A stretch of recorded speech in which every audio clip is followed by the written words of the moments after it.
You know, Mr. Britten, I'm terribly glad you're a pacifist, because if I ask you some rather silly questions, you will only give me the back of your tongue and not the back of your hand. But you are a pacifist, aren't you? I mean, you're yes, committed pacifist. Yes. Since I was a child at school, I think I have thought that way. And, in fact, you were a conscientious objector during the Second World War. Yes, yes, I was. I've been thinking about your musical work and to see whether or not that's reflected in the in your work, if you're trying to give that kind of feeling in your work. And I think in Peter Grimes, War Requiem, yes, that's certainly true. Is that a conscious thing? I believe that the artist must be consciously a human being. He is part of society, and he should not lock himself up in an ivory tower. I think he has a duty to play towards his fellow creatures. It is not only a duty, I feel it's a pleasure too. I want to have my music used. I would much rather, this seems perhaps a silly thing to say, but I would rather have my music used than write masterpieces which were not used. Yes. Well, don't you think that some of your work are masterpieces?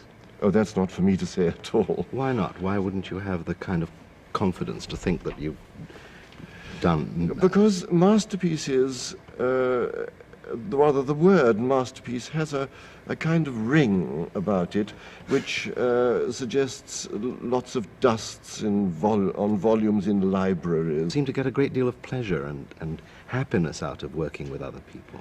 I don't honestly think I can write in a vacuum. I have to write for people or for occasions. I get inspiration, I get incentive for writing for people. That is my greatest pleasure and almost, as I say, the only way I can write. Well, what kind of attitude do you think society should have to the artist? You seem to have a very gregarious attitude towards society itself and to give of yourself to society. Do you think society owes anything to you? Well, I hope society will keep me alive. I hope I shall be able to make enough money to live on and live perhaps in a way which makes writing music possible even easy. Not too easy, because we must all fight a little bit. And that is why, although we have had small support in England to the arts, and it is now growing bigger, I have been sometimes grateful that it is not too big, because if an artist has everything too easy, sometimes the thing becomes a little glib. He doesn't, if he knows he can have as big an orchestra as he wants, he thinks of 17 bass clarinets. That is not a healthy thing. He must trim his art into the form that is most suited to. I was wondering about your writing of chamber operas, whether Yes. sometimes they were dictated by somebody saying to you, look, I haven't got very much money and we'd better not have too many people in this, but I would love to do an opera. That is exactly why we started chamber opera. Because when we started it, which was in 1945, 46, there was no opera which would take the operas that I wanted to write. No opera company, I mean. And so we said, well, let's start an opera company. Well, we can't afford it. We can't afford an orchestra. Well, I said, well, let's write one with a small orchestra. Yeah. We can't afford a chorus. Well, let's write one without a chorus. I'm sorry to laugh at, you know, all this sounds so familiar to us in Canada. You know, they can't afford anything here. Sorry, please carry on. Well, in England it is getting a bit better. Now we do have help. But I think too in easier life is not too good for an artist. Of course, you can go too far the other way and starve him, which that is not also good for an artist. When you were a child, you were a prodigy, weren't you? I mean, you started to have ideas. I think you used to say, I have an idea when you were, what, 5 years old?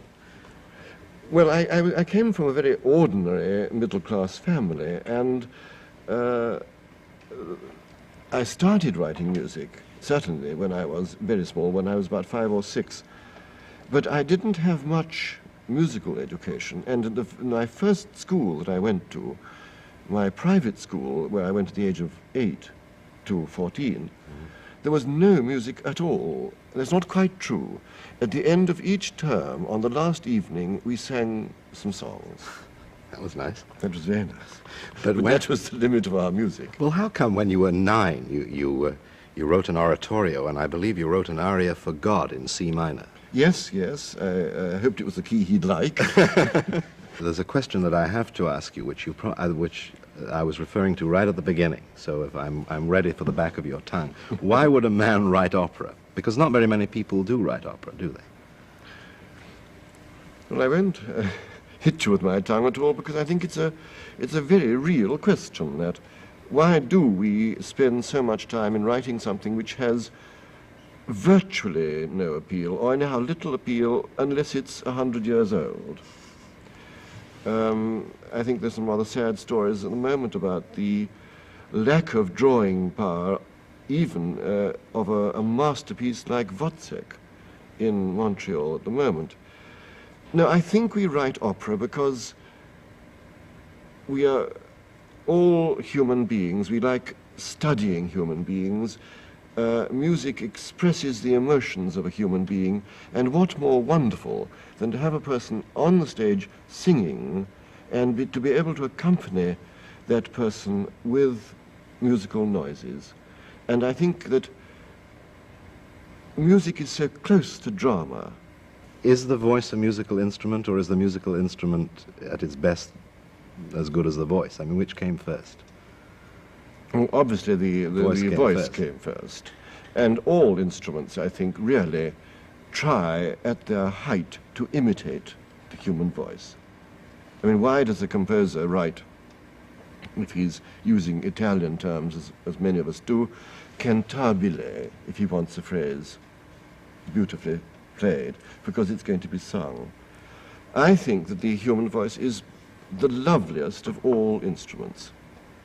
But of course there are many occasions when a flute, when it's beautifully played, a violin, or the cello when Rostropovich plays it, then one feels there are very few voices as beautiful as that. Yes. No, there is one, I like the human being and his or her voice so passionately that I can never feel that I shall go into a studio and write or try to work out electronic music. That is never going to have, for me, any magic. I think that the acme of perfection in the art, in music, the art, is the human voice singing beautifully, beautiful music.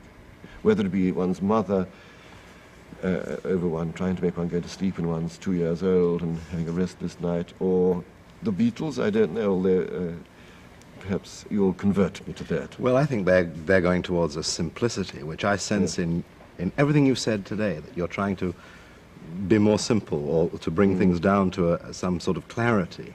And it seems to me that the Beatles are trying to clarify something for people today, for the young people today, or for people like myself. I mean, I don't think that I'm young anymore, unfortunately, but if I were young, You're younger than me.